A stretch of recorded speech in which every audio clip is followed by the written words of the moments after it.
आजादी के बाद कांग्रेस का दबदबा रहा। 90 के दशक में लालू यादव ने सामाजिक न्याय का नारा दिया। 2005 के बाद नीतीश कुमार सामने आए, लेकिन उनका राजनीतिक सफर बहुत उलझा रहा। वो कई बार अपनी पार्टी को एक गठबंधन से तोड़कर दूसरे में ले गए, इसीलिए लोग उन्हें पलटू चाचा भी कहने लगे। अपने करियर में उन्होंने लगभग 5 से 6 बार पाला बदला और कई बार सरकार गिराकर नई बनाई। दोस्तों, बिहार एक ऐसी जमीन है जिसने भारत की तकदीर को बदलने वाले सबसे बड़े साम्राज्य को जन्म दिया, जहां बुद्ध को ज्ञान मिला, जहां से लोकतंत्र की शुरुआत हुई और जहां की मिट्टी आज भी इतिहास और संस्कृति से महकती है। लेकिन यही बिहार आज बेरोजगारी, पलायन और सियासी उठापटक से जूझ रहा है। तो आइए आज हम बिहार की पूरी कहानी जानते हैं, इतिहास से लेकर आज तक और 2025 के चुनावी संग्राम तक। मैं हूं हसीब अहमद, स्वागत करता हूं आपका रहस्य रिवील्ड में, जहां हम उठाते हैं पर्दा उन रहस्यों से जो सदियों से छुपे हुए हैं। और अगर आप हमारे चैनल पर नए हैं तो चैनल को जरूर सब्सक्राइब कीजिए और बेल आइकन दबाना ना भूलें, ताकि जब भी हम कोई नया रहस्य लेके आए तो उसकी खबर सबसे पहले आप लोगों तक पहुंचे। अब बात करते हैं बिहार के प्राचीन इतिहास की। बिहार नाम संस्कृत के विहार से बना है, यानी साधु संतों के रहने की जगह। पुराने जमाने में यहाँ का सबसे ताकतवर साम्राज्य मगध चला। मौर्य वंश के चंद्रगुप्त मौर्य ने पहली बार हिंदुस्तान को एक बड़ा राज्य बनाया। फिर उनके पोते सम्राट अशोक ने कलिंगी जंग के बाद तलवार छोड़ दी और पूरी दुनिया को अमन, अहिंसा और बौद्ध धर्म का पैगाम दिया। इसके बाद गुप्त वंश आया, जिसे भारत का सुनहरा दौर कहा जाता है। उस समय राजधानी पाटलिपुत्र थी, जो आज का पटना है। शिक्षा में भी बिहार का बड़ा नाम था। नालंदा और विक्रमशिला यूनिवर्सिटी में एशिया से लेकर यूरोप तक से लोग पढ़ने आते थे। आजादी के बाद बिहार ने देश को दिया डॉक्टर राजेंद्र प्रसाद, जो भारत के पहले राष्ट्रपति बने। यह बिहार का सबसे बड़ा फक्र था। अब बात करते हैं मध्यकाल और ब्रिटिश दौर की। मध्यकाल में दिल्ली सल्तनत और मुगल सल्तनत यहाँ तक पहुंचे। सूफी संतों ने अमन, भाईचारे और इंसानियत का पैगाम पहुंचाया, जैसे मदर शरीफ।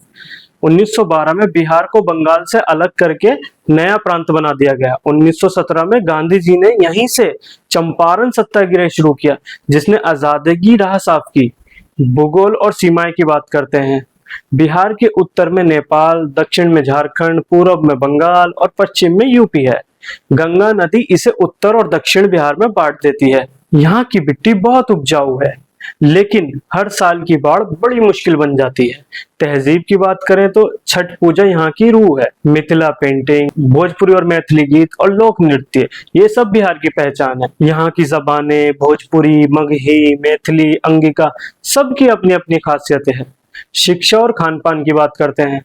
आज के बिहार में भी शिक्षा और यूनिवर्सिटी की पहचान है। IIT Patna, NIT Patna, AIIMS Patna और central university of south Bihar, ये सब राज्य को नई पहचान दे रहे हैं।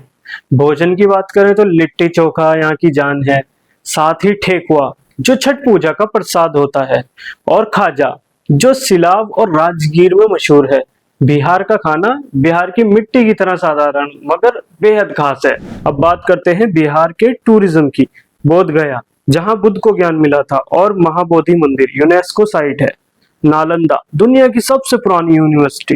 राजगीर, शांति स्तूप, गर्म पानी के कुंड और जारासंग का अखाड़ा।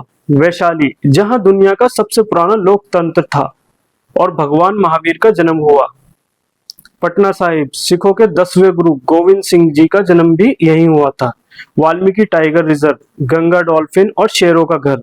और आज का नया आकर्षण राजगीर गिलास ब्रिज। बिहार की सियासत की बात करते हैं। आजादी के बाद कांग्रेस का दबदबा रहा। 70 के दशक में जेपी आंदोलन ने पूरी देश की सियासत बदल दी। 90 के दशक में लालू यादव ने सामाजिक न्याय का नारा दिया। 2005 के बाद नीतीश कुमार सामने आए, जिन्हें कभी सुशासन बाबू कहा गया, लेकिन उनका राजनीतिक सफर बहुत उलझा रहा। वो कई बार अपनी पार्टी को एक गठबंधन से तोड़कर दूसरे में ले गए, इसीलिए लोग उन्हें मजाक में पलटू चाचा भी कहने लगे।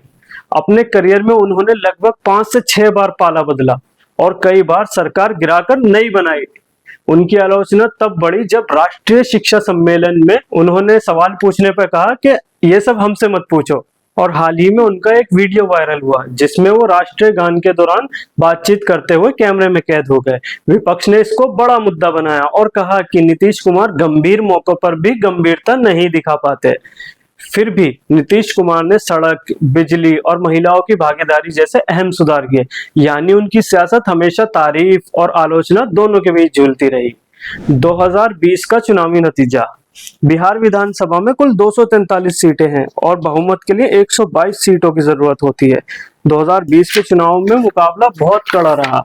एनडीए को 125 सीटें मिली, बीजेपी को 74, जेडीयू को 43, हेम को 4, वीआईपी को 4। महागठबंधन आरजेडी प्लस कांग्रेस और प्लस वाम दल को 110 सीटें मिली, जिसमें आरजेडी की 75 थी, कांग्रेस की 19 थी, सीपीआई एमएल की 12 थी, सीपीआई प्लस सीपीआई की 3 थी और एआईएमआईएम को 5 सीटें मिली थी। सबसे बड़ी पार्टी आरजेडी बनी, लेकिन गठबंधन की वजह से सरकार एनडीए ने बनाई और नीतीश कुमार फिर से मुख्यमंत्री बने। अब बात करते हैं 2025 के चुनावी संग्राम की। 2025 का चुनाव बिहार की सियासत का टर्निंग पॉइंट माना जा रहा है। मुख्य गठबंधन है इसमें एनडीए, जिसमें BJP plus JDU plus LJP है, और इंडिया गठबंधन में आरजेडी प्लस कांग्रेस प्लस वाम दल है, और नई ताकत प्रशांत किशोर की जन स्वराज पार्टी और पप्पू यादव की जन अधिकार पार्टी है। इस बार इलेक्शन में बड़े मुद्दे ये हैं: बेरोजगारी और पलायन, शिक्षा और स्वास्थ्य, जातीय समीकरण, यादव, कुर्मी, दलित, सवर्ण और अल्पसंख्यक, बाढ़ और बुनियादी ढांचा, नीतीश कुमार का तजुर्बा वर्सेस तेजस्वी यादव की युवा छवि। अब सवाल ये है कि नीतीश कुमार एनडीए में रहेंगे या फिर कोई नई चाल चलेंगे। तेजस्वी यादव क्या युवाओं और अल्पसंख्यकों को जोड़कर माई समीकरण को फिर से मजबूत करेंगे? बीजेपी क्या मोदी की लोकप्रियता और संगठन के बूते बिहार में नंबर 1 बनेगी? प्रशांत किशोर की पार्टी क्या तीसरा विकल्प खड़ा कर पाएगी? कुल मिलाकर 2025 का चुनाव सिर्फ बिहार का नहीं बल्कि पूरे देश की राजनीति का रुख बदल सकता है या रुख तय कर सकता है। तो दोस्तों, ये थी बिहार की पूरी कहानी, जहां का अतीत हमें सुनहरे दौर की याद दिलाता है, जहां की तहजीब पूरे हिंदुस्तान को रंग देती है और जहां की सियासत आज भी पूरे मुल्क का रुख बदल सकती है। 2025 का चुनाव आने वाला है। आपको क्या लगता है, बिहार किसे चुनेगा? नीचे कमेंट में अपनी राय जरूर लिखिए। वीडियो अच्छी लगी हो तो लाइक करें, चैनल को सब्सक्राइब करें और इस रहस्य को दोस्तों तक पहुंचाओ। मैं हूं हसीब अहमद और आप देख रहे थे रहस्य रिवील्ड, जहां हर बार खुलता है एक नया रहस्य। फिर मिलेंगे अगली दफा एक नई कहानी के साथ। जय बिहार, जय हिंद। वीडियो पसंद आया हो तो बटन दबाओ, क्योंकि हर क्लिक एक नई दास्तान की शुरुआत है।